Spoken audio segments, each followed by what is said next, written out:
Good morning, good afternoon, good evening, good night, depending on where you are in the world. This is Gloria White and the Annie Dog coming to you from Utah, USA. Today we will be finishing the book of Daniel in the complete Apocrypha, and this is chapter 14, which is not in, 13 and 14 were not included in the current King James Version of the Holy Bible, but it is in the Septuagint. Now, this chapter 14 is called Bel and the Dragon.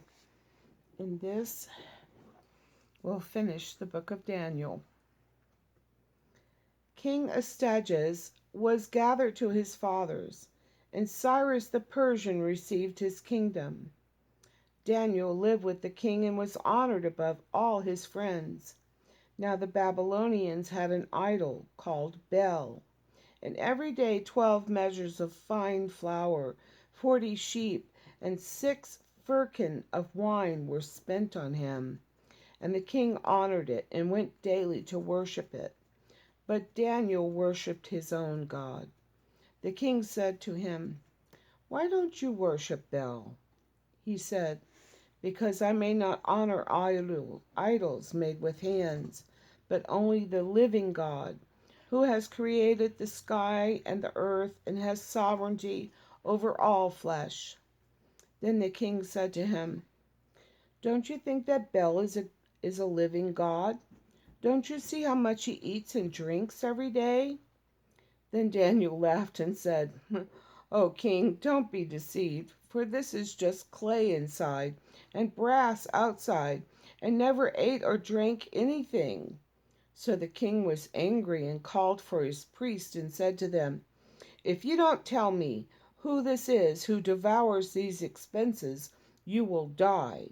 But if you can show me that Bel devours them, then Daniel will die, for he has spoken blasphemy against Bel." Daniel said to the king, "Let it be according to your word."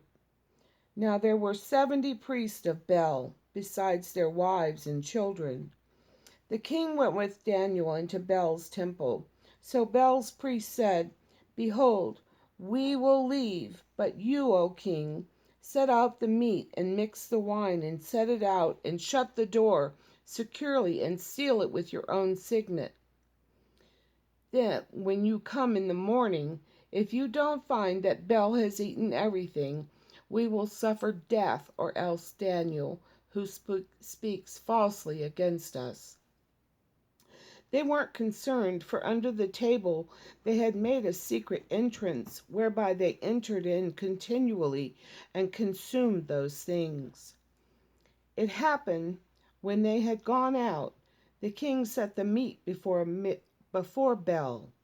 Now Daniel had commanded his servants to bring ashes, and they scattered them all over the temple in the presence of the king alone. Then they went out, shut the door, sealed it with the king's signet, and so departed. Now in the night the priests came with their wives and children, as they usually did, and ate and drank it all. In the morning the king arose, and Daniel with him. The king said, "Daniel, are the seals whole?" He said, "Yes, O king, they are whole." And as soon as he had opened the door, the king looked at the table and cried with a loud voice, "You are great, O Bel, and with you is no deceit at all." Then Daniel laughed and held the king that he should not go in, and said, "Behold now the pavement, and mark well whose footsteps these are." The king said, "I see footsteps of men, women, and children." When the king Then the king was angry, and took the priests with their wives and children, who showed him the secret doors where they came in, and consumed the things that were on the table. Therefore the king killed them, and delivered Bel into Daniel's power, who overthrew him and his temple. In that same place there was a great dragon, which the people of Babylon worship. The king said to Daniel, "Will you also say that this is made of brass?" Behold, he lives, eats, and drinks. You can't say that he is no living God. Therefore worship him." Then Daniel said, "I will worship the Lord my God, for he is a living God. But allow me, O king, and I will kill this dragon without sword or staff."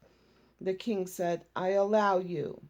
Then Daniel took pitch, fat, and hair, and melted them together, and made lumps of them. He put these in the dragon's mouth, so the dragon ate and burst apart. Daniel said, "Behold, these are the gods you worship." When the people of Babylon heard that, they took great indignation and conspired against the king, saying, "The king has become a Jew. He has pulled down Baal, slain the dragon, and put the priests to the sword." So they came to the king and said, "Deliver Daniel to us, or else we will destroy you and your house." Now when the king saw that they were trapped, being constrained, the king delivered Daniel to them. They cast him into the lion's den, where he was 6 days. There were 7 lions in the den, and they had been giving them 2 carcasses and 2 sheep every day, which then were not given to them, intending that they would devour Daniel. Now there was in Jewry the prophet Habakkuk, who had made stew, and had broken bread into a bowl. He was going into the field to bring it to the reapers, but the angel of the Lord said to Habakkuk, "Go, carry the dinner that you have into Babylon to Daniel in the lion's den." Habakkuk said, "Lord, I never saw Babylon. I don't know where the den is." Then the angel of the Lord took him by the crown and lifted him up by the hair of his head, and with the blast of his breath set him in Babylon over the den. Habakkuk cried, saying, "O Daniel, Daniel, take the dinner which God has sent you." Daniel said, "You have remembered me, O God. You haven't forsaken those who love you." So Daniel arose and ate, and the angel of the God set Habakkuk in his own place again immediately. On the 7th day the king came to mourn for Daniel. When he came to the den, he looked in, and behold, Daniel was sitting. Then the king cried with a loud voice, saying, "Great are you, O Lord, you God of Daniel, and there is none other beside you." So he drew him out and cast those that were the cause of his destruction into the den, and they were devoured in a moment before his face. And that is the end of the book of Daniel. Oh, wasn't that a good read? I so love that book. Daniel, you have to love that guy. And when we get to heaven, we'll get to meet him. Won't that be something? Oh my goodness. All the people that are in the Bible, all the good people, the ones that God loved, and the ones that God saved, will be there in heaven with us. And that'll be awesome. To meet Paul and Peter and John, the one that Jesus loved.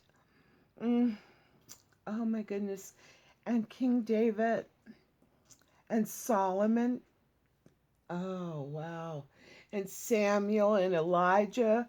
Oh, wow. And Enoch. And Noah.